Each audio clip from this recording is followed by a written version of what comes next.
Today is July 22nd, 2024, and this is William Michael, headmaster of the Classical Liberal Arts Academy. I received a good question this past week from a parent, a prospective parent, looking at the Academy's K-12 study plans. She asked, what's the difference between modern grade level courses offered by the Classical Liberal Arts Academy and modern grade level courses in other programs, modern schools, and so on? And that's really a great question. I don't think many parents would think to ask that question.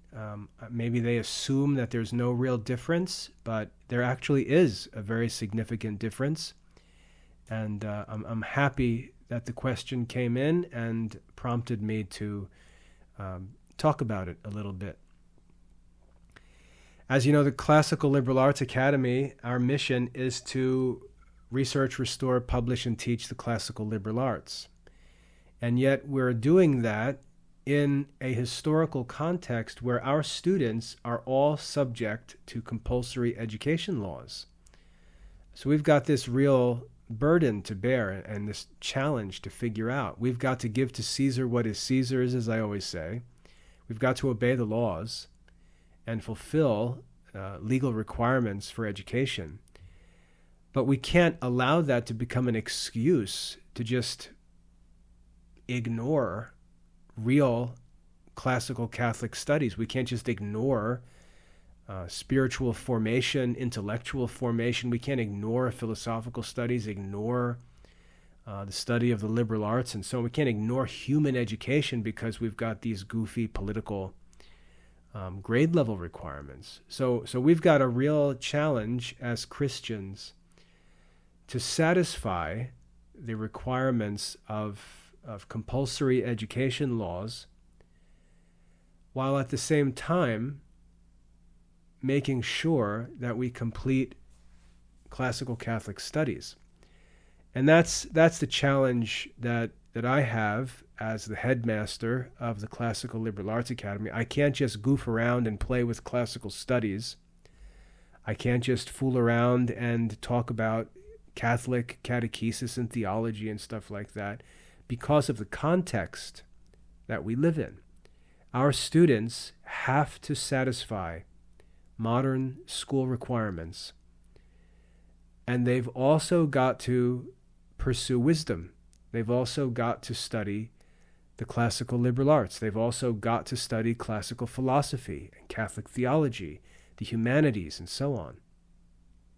And so figuring out the solution to that problem is my job. That's the burden that I've undertaken as headmaster of the Classical Liberal Arts Academy, and that's what I'm working to provide for my fellow Catholic parents and their children. So when we look at these modern requirements, if we look at a local public school, we see that there's 5 or 6 main subject areas. We've got English language arts, foreign language, mathematics, modern sciences, and then usually social studies and fine arts. So that's 6. I'll say them again: English language arts, foreign language arts, modern mathematics, modern sciences, social studies, and fine arts. Those are the main subject areas that characterize a public school education. And so for a high school diploma to be granted, there are requirements in some states, in most states, of what subjects need to be studied and how much they need to be studied. I'm not going to talk about that too much, but it's difficult for most parents to understand that those requirements are actually not content requirements. They're not content requirements. In other words, there's not some canon of information that needs to be learned by students to satisfy modern school requirements. It's not a content requirement, it's a time requirement. And this is the most important issue in modern education that most parents don't understand, that modern education is a time requirement. So, for example, if you took high school English, you studied for, let's say, 45 minutes a day, you had an English class in high school, that's considered a 1-credit high school course. And 1 credit means you received approximately 120 hours of instructional time or school time, classroom time. So if you take 40 minutes and multiply it by the 180-day school calendar, 40 minutes, or like 2/3 of an hour, times 180 days leaves you with 120 hours for English. That's how modern school works.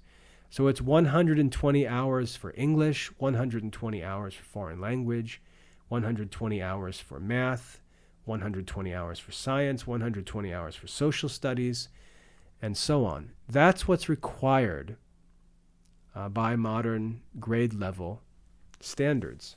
It's a time requirement. That's why it doesn't matter in a modern school. It doesn't matter if you're in an honors class getting straight A's, or if you're in a level 3 class, the Bobo class, getting D's. If you have the time requirement fulfilled, you're going to get a diploma. It doesn't matter, as I said, it doesn't matter whether you're working at such a level that you're going to get admitted after high school into an Ivy League school, or if you're barely graduating and can barely find employment in town. The diploma is the same for both of those students because the diploma is simply a token of time spent in school. It's very important to understand that you do not need to study like a straight A honors student in a local high school to satisfy compulsory education requirements. You don't need to. You simply need to satisfy the time requirements. Now, the problem is that many Christians, when they get into education, they're very prideful. And so if they get into modern education, they're going to insist that they look like the valedictorian. And so they're going to spend far, far more than 120 hours per subject. They may spend 200 hours per subject. But they're going to end up with the same high school diploma.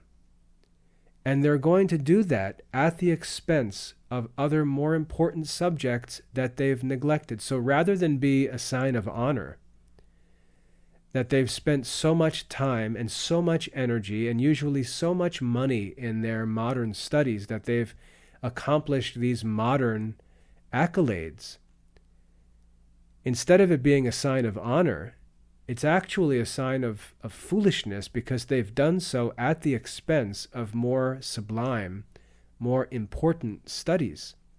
They haven't studied moral philosophy, for example. They haven't studied the Catholic Catechism or sacred scripture or church history.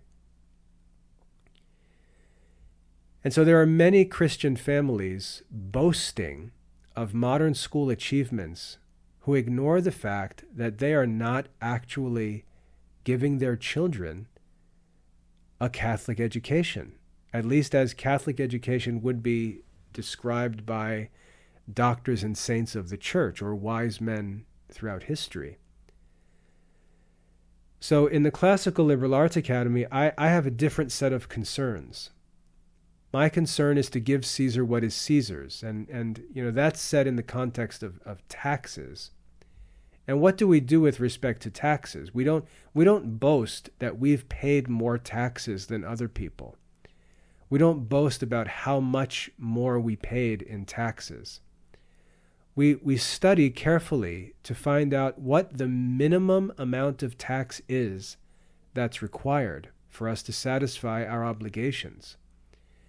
We employ accountants to help us with that. We organize our activities in business. We organize our expenses so that we're left paying the least possible amount of taxes. And our tax system is actually designed to work that way. There's no penalty for trying to minimize taxes that are owed. And there are many opportunities provided by the government to avoid paying taxes. That's how we approach taxes. So to give to Caesar what is Caesar's means to give what's actually required, to give the minimum that's required. And then turn around and look at public education and modern education standards and realize what families are doing. They're bragging that they're giving to Caesar far more than he even asks of them. They're bragging about how generously they've paid all of this time and money and energy into Caesar's purse, as it were, with respect to education, when Caesar has never even asked them to do that. And what's worse, as I said, is they're doing this without being obligated to by the government. They're doing this at the expense of more important studies. And that's the fundamental error of modern Christian education. The fundamental error of modern Christian education is imagining that doing better in the secular curriculum is a sign of honor for Christian students, rather than checking the minimum boxes as efficiently as possible so that Christians can devote as much time and energy possible to real classical Catholic studies is actually what should be held in honor. So when we come to the Classical Liberal Arts Academy and we talk about a grade level study plan, a K-12 study plan, this is the challenge that I'm working as the headmaster to solve. I'm asking, what exactly does the state require of our students, and how can I help them to satisfy those requirements as efficiently as possible?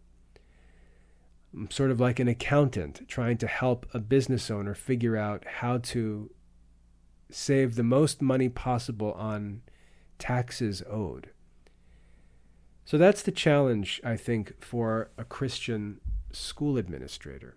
Not to try to build this glorious public education program where our students all go above and beyond what's required and neglect real Christian studies, but to satisfy the standards as efficiently as possible and then devote as much time as we can to real study.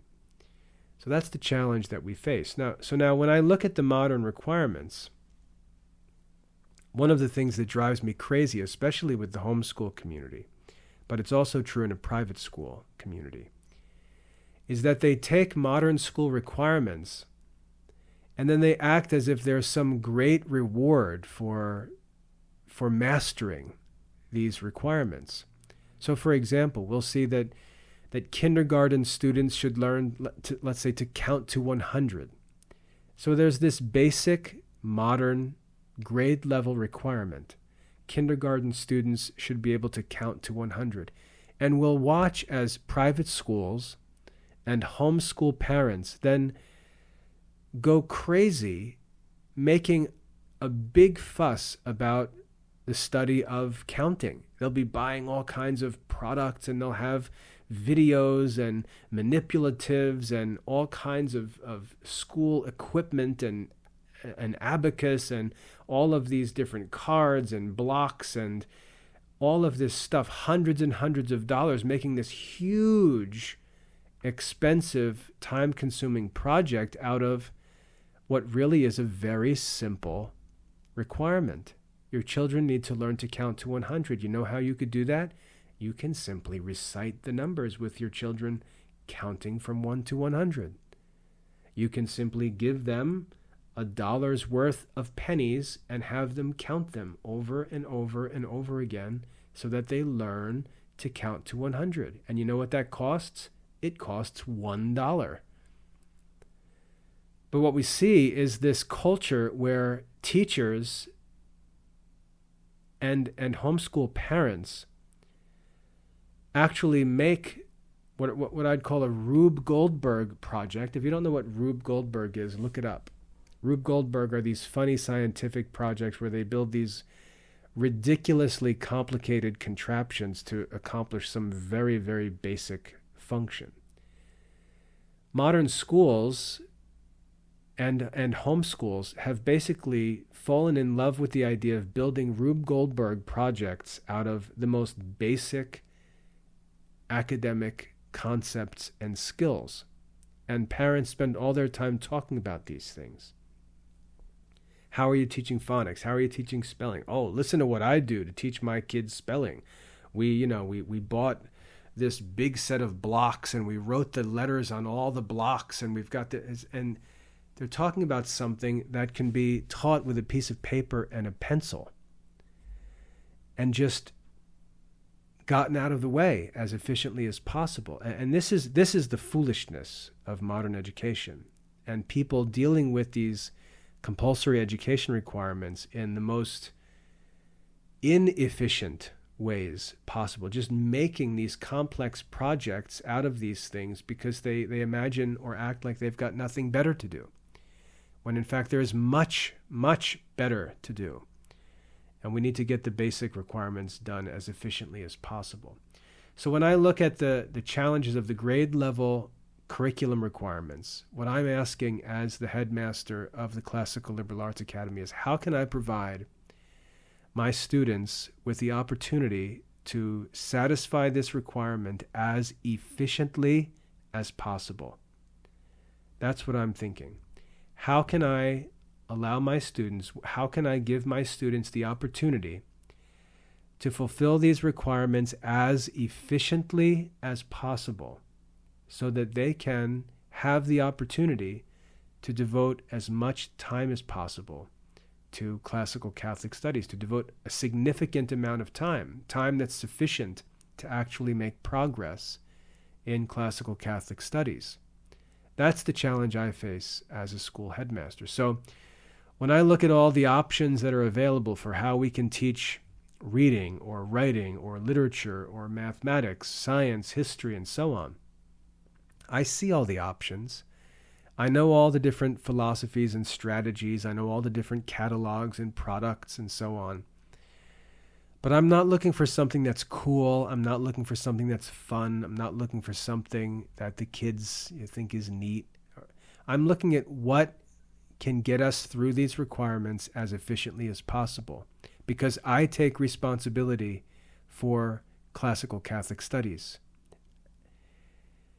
Now, again, most parents, when I talk to parents about these things, they're lost in the product catalogs. They're lost in private school methods and all of this nonsense, teacher workshops, all of these complicated, goofy ways to do basic things in education. And they accomplish very little, though they spend a great deal of money and time on all kinds of resources that cover the most fundamental concepts and skills. It's really ridiculous. And I'm not trying to do that. I'm trying to find the most efficient ways. And if parents are not interested in efficient ways, I'm not interested in them. And if students are not capable, either because of real, not self-diagnosed, but real learning problems, or they've just got a bad will and they're going to throw tantrums, well then they're not going to be able to do classical studies anyway, so the Classical Liberal Arts Academy is not appropriate for them. So I'm looking for modern studies for the most efficient, proven resources that allow us to get through these activities, satisfy the time requirements, making the most progress possible in that time, so that we can move on to more important stuff. That's what's different about our grade level program. It's just, there's no nonsense. We're not playing games. We're not trying to be cute. We're not trying to make cool Instagram posts. We're not trying to find Rube Goldberg methods for learning basic skills. We're trying to get things done as efficiently as possible so that we can work on more important studies. So that's the main difference between our grade level courses and stuff you'll find at other schools, other homeschool programs, and so on. But there's a second important difference. There's a second important difference, and I'd like to introduce it in this way. If you're looking for a carpenter or a piano teacher, a sports coach, whatever, for your child, it's likely that you'll say, I would really like if I could find a Christian mechanic or carpenter or piano teacher or Christian sports coach. I'd really like to find someone for my kids who's a Christian. But if we ask, why does that matter? If you want your child to learn to play the piano is not a Christian instrument. Why are you looking for a Christian piano teacher? Or if you want your son to play a sport, basketball, baseball, football, why are you concerned that the football coach is a Christian? Football is not a Christian activity. Or why does the carpenter need to be a Christian if you can find one? Well, there's a reason for that.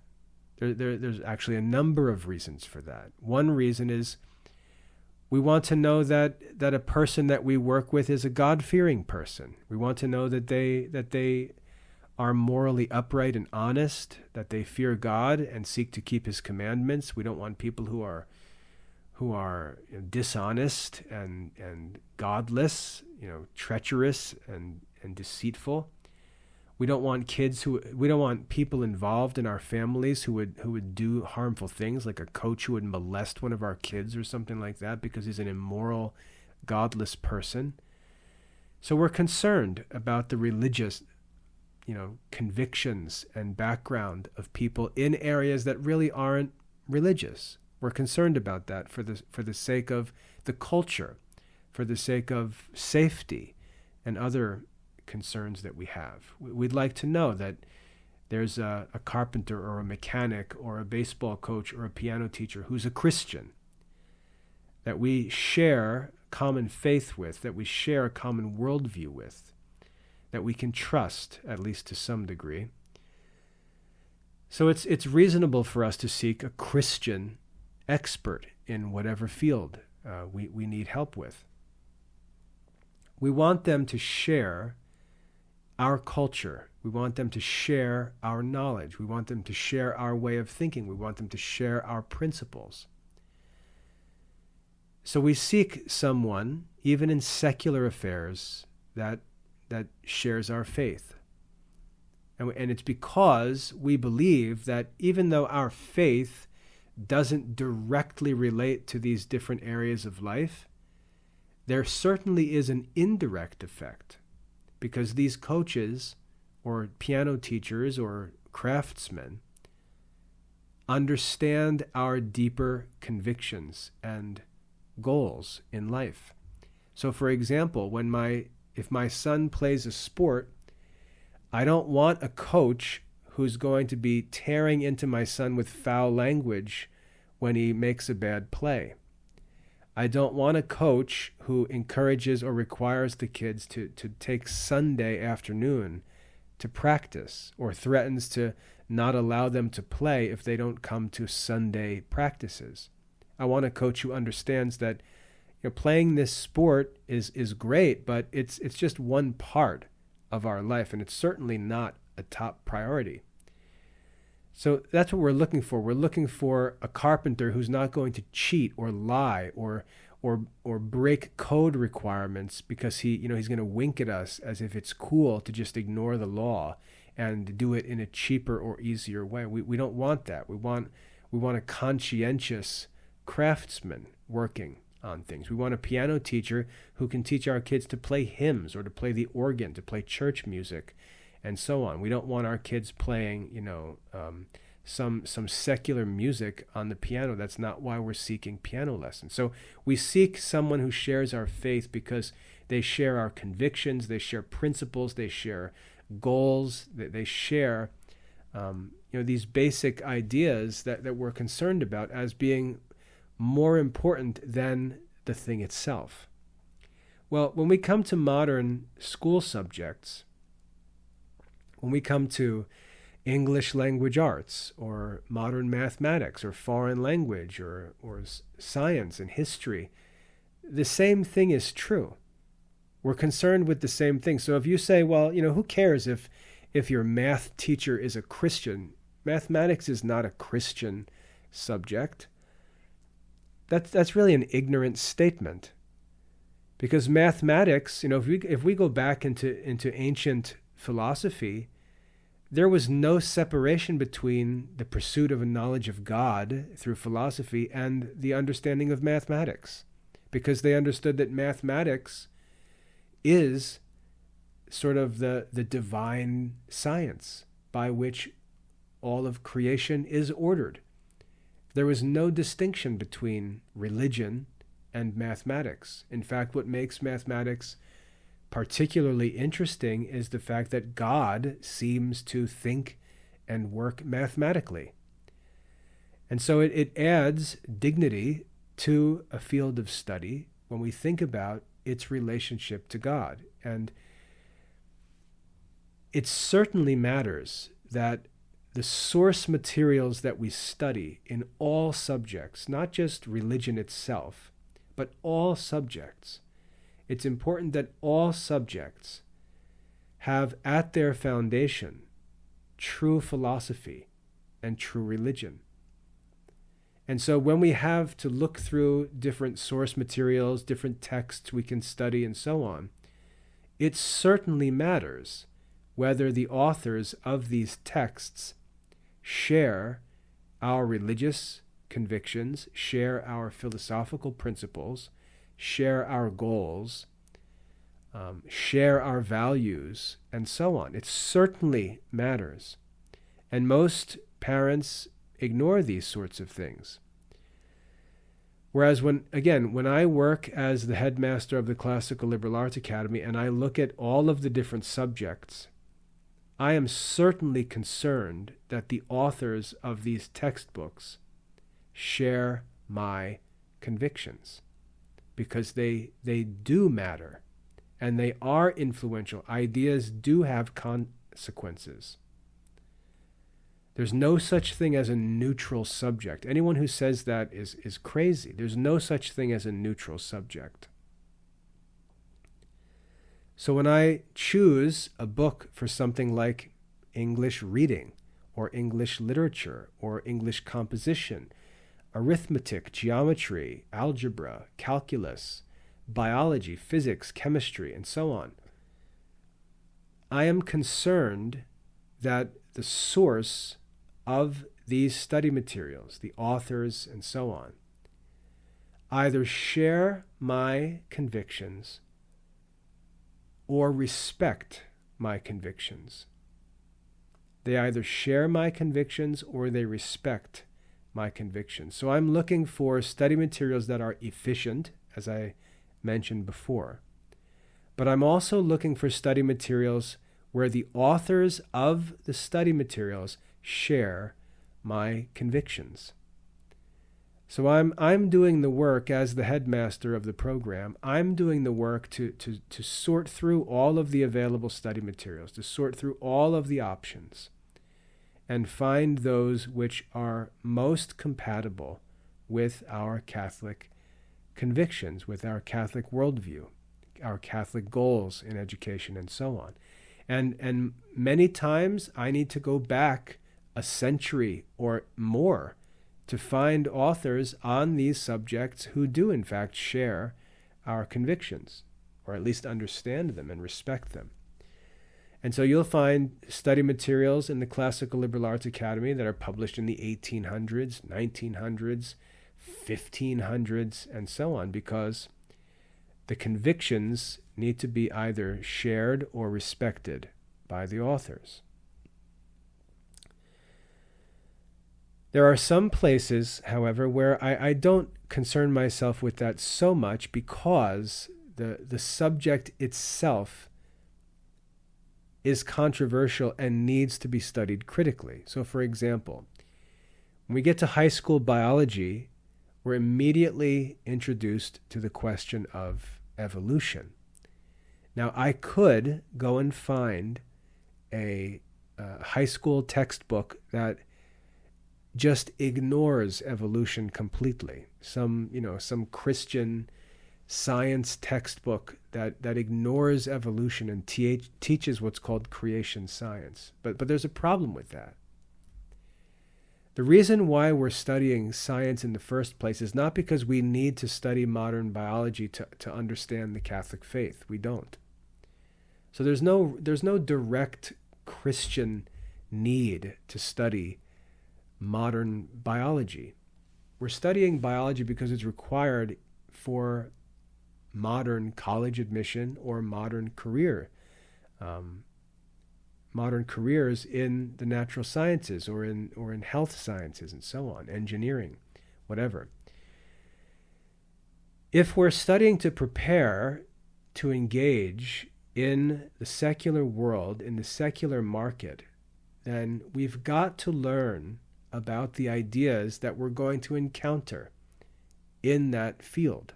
We've got to learn about these ideas. We've got to learn about evolution. We've got to learn about things like the dating of the world. When we look at the world and we hear someone say that the earth is 4.5 billion years old, we've got to know why they say that. We've got to know where that idea comes from, whether that idea is true. If it's not true, we've got to understand why it's not true.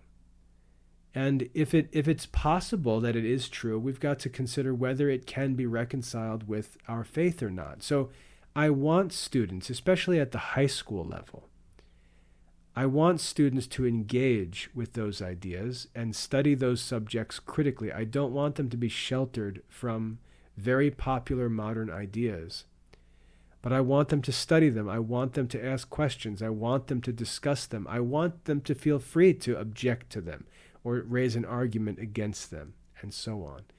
And so when I choose a modern science textbook or even math textbooks, I'm not necessarily looking for, as I said, I'm not necessarily looking for a textbook that preaches my religious convictions, because there's more to the objectives of a high school science class than teaching Christianity.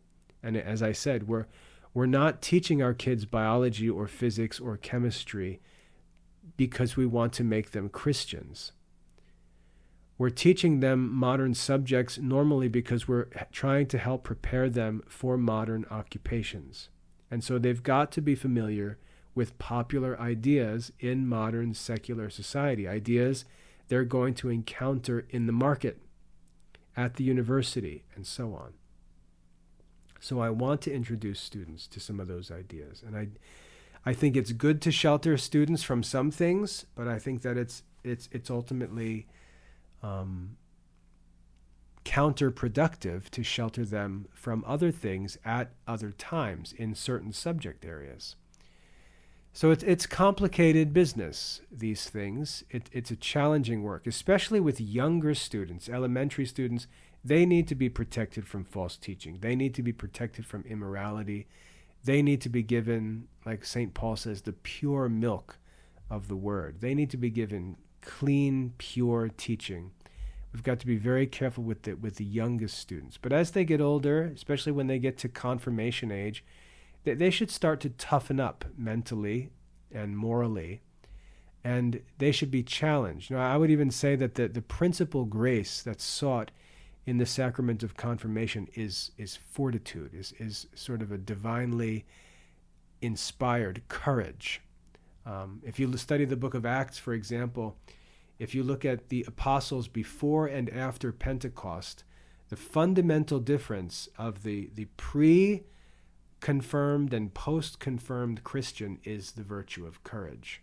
We see the apostles are afraid and timid and they're hiding before Pentecost. After Pentecost, they're afraid of nothing. They're being beaten, killed, imprisoned, never shrink back. So I would argue that the principal grace that we seek through confirmation is courage.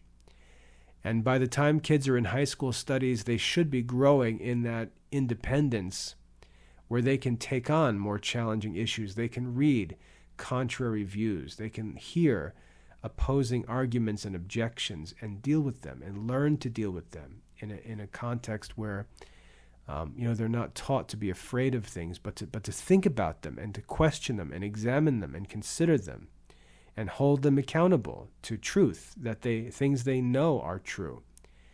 And kids need to learn to do that, like being taught to ride a bike with training wheels. They need to learn how to do that, not just be immersed into these foreign ideas with unbelievers, as many college students are.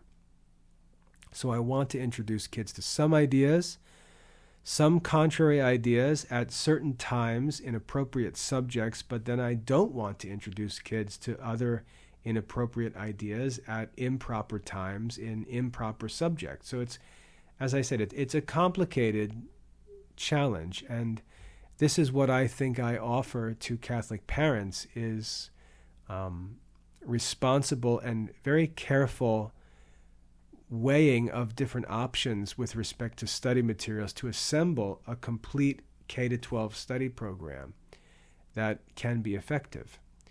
So the differences between the modern studies in the Classical Liberal Arts Academy and modern studies in modern schools are these things.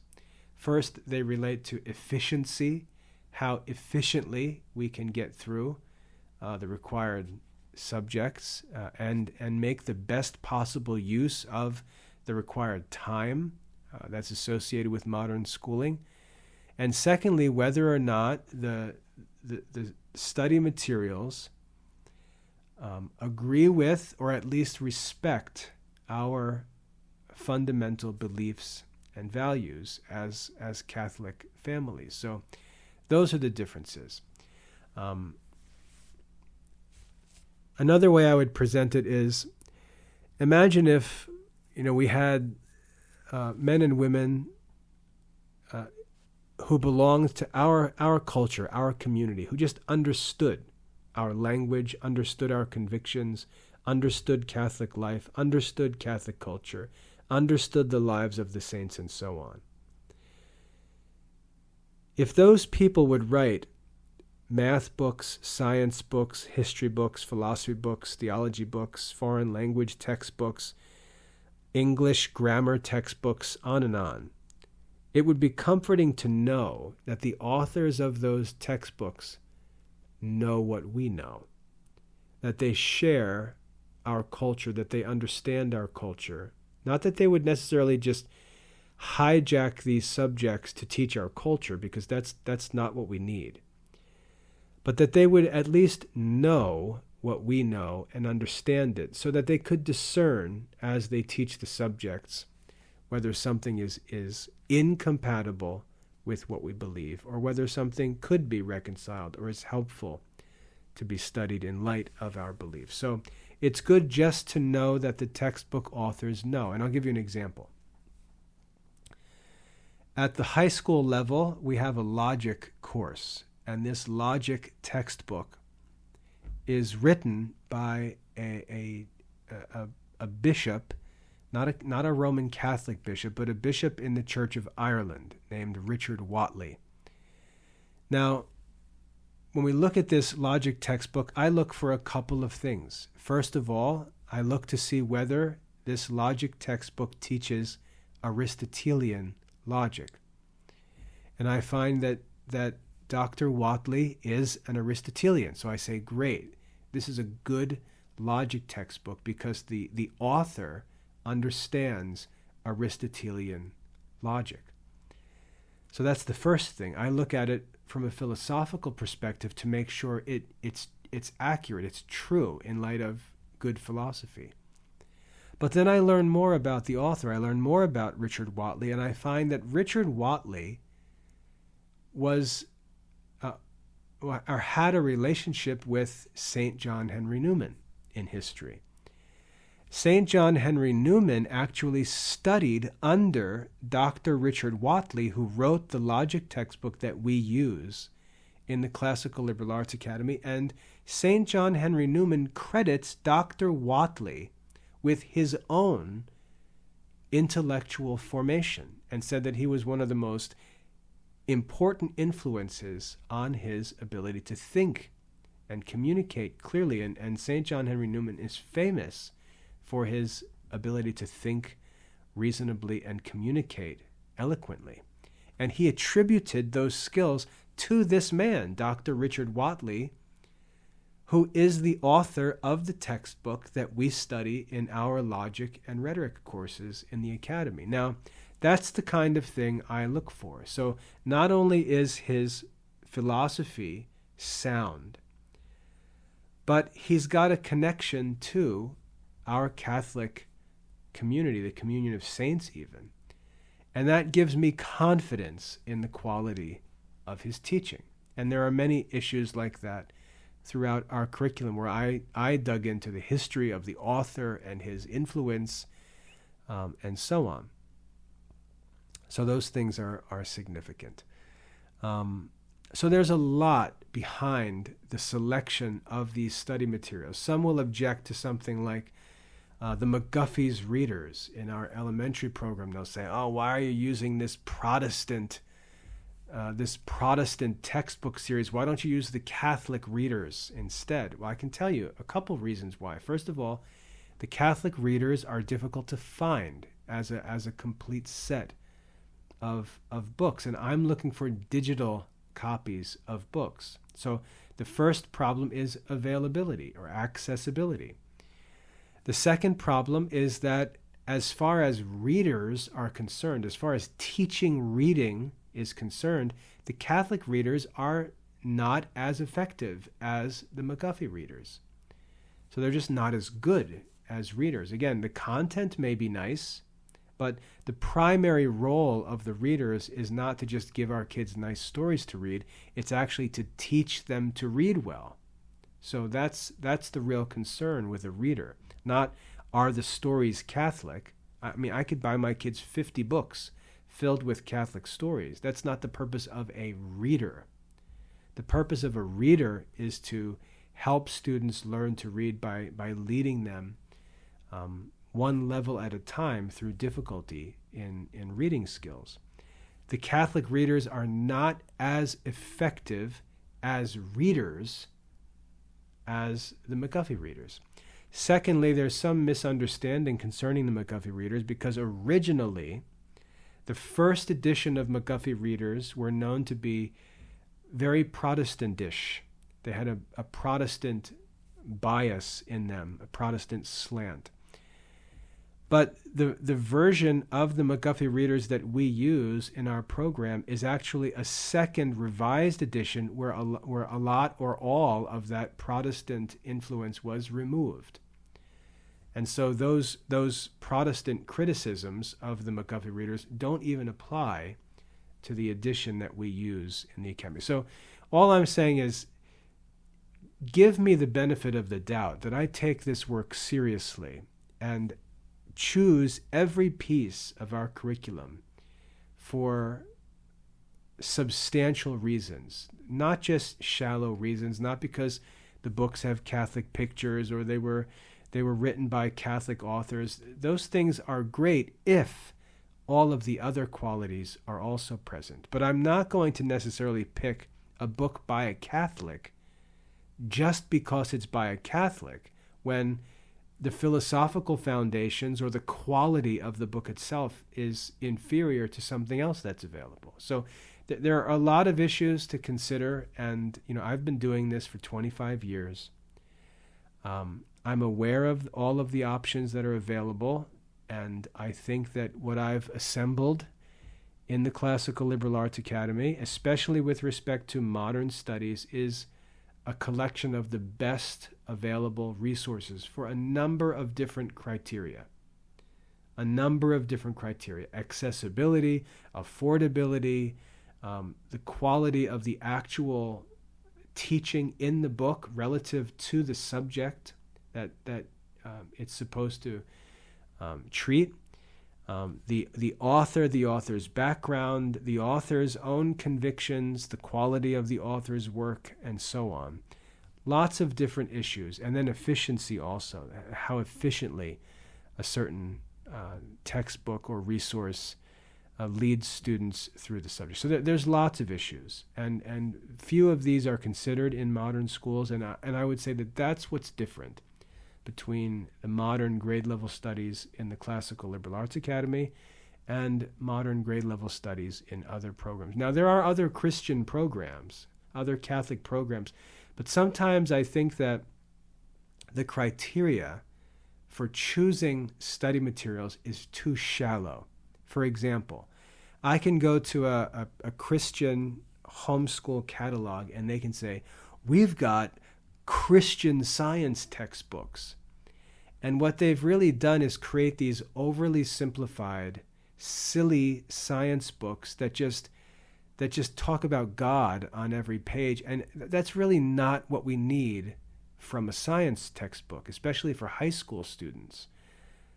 We really need to get into the natural sciences. We need to get into the controversial issues. We need to talk about the scientific method. We need to talk about different theories and different conclusions that have been drawn and whether they are tenable or not. We need to take on some of these controversial issues. So there are some issues where we don't want to oversimplify things. We don't want to over or artificially Christianize some subject areas. And I think some of that stuff is junk, really. I wouldn't want my kids to study that. If we're going to get into a controversial issue, let's deal with it controversially, and let's be honest about it. So I don't necessarily want just something because it's Christian. It's also got to be good. It's got to be effective. And I just don't agree with much of the homeschool community about some of these things. I don't agree with modern Catholic schools on some of these things. So it's a very complicated question, but I think that what I've assembled for our K-12 study programs is really the best collection of available study materials, especially for students who are going to go on and study classical Catholic studies. So there's a lot to think about. There's a lot involved in the decisions that I made to choose the study materials and assemble the program. And most importantly, if you've got a question about something, if there's a certain part of it you're concerned about, or you'd like to know, why I chose this book or that book or put it at this point in the curriculum, just ask.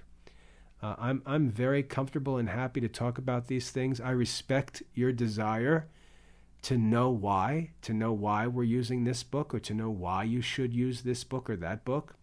I respect your desire to know and understand that as a parent. It's a sign of you being responsible. Don't think that I'm going to be annoyed by it, or I'm going to think it's silly. That's what you're supposed to be doing as a parent. And so if you'd like for me to explain something, just ask. I mean, this talk is an example of me responding to a question from a parent. I'm a serious Christian parent. I don't take these things lightly. I don't let my kids study things that I don't want them to study. That's not to say my kids don't seek out their own garbage in their own sin, but as far as me as the parent, I take my responsibility very seriously. Nothing bad is going to come from me. And so if you share that conviction and you share that burden, I respect that concern you have, and I'm happy to talk about it. But you just need to reach out, ask your questions, send me your concerns, and I'm happy to respond to those things. So let's just consider it a discussion to take up in the future. But those are the general principles and differences that would mark modern studies in the Classical Liberal Arts Academy from other programs. And I hope that's helpful. I think that that'll satisfy the concerns that many have. But like I said, if there are specific concerns, just get in touch. I'm happy to talk about these things, and I'll go into depth if you want me to. Just send the questions, and I'll follow up. But that's all for this topic of how modern studies in the Classical Liberal Arts Academy are either similar or different from other programs. Definitely would argue that there's reasons for what we do. And like I said, if you'd like me to explain, feel free to ask. I hope that's helpful. God bless.